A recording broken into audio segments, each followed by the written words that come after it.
What's the meaning of caseload?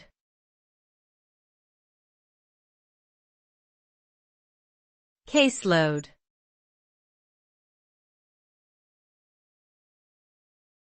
Caseload.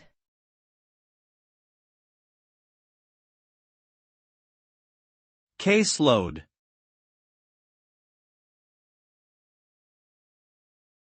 Caseload.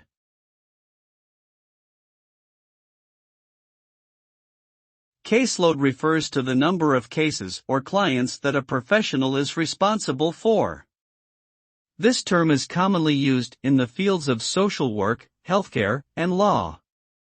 For instance, a social worker may have a caseload of 25 clients whom they are responsible for providing counseling services to. Similarly, a lawyer may have a caseload of 50 cases they are representing in court. The size of one's caseload can impact their effectiveness and ability to provide quality services to each individual case or client.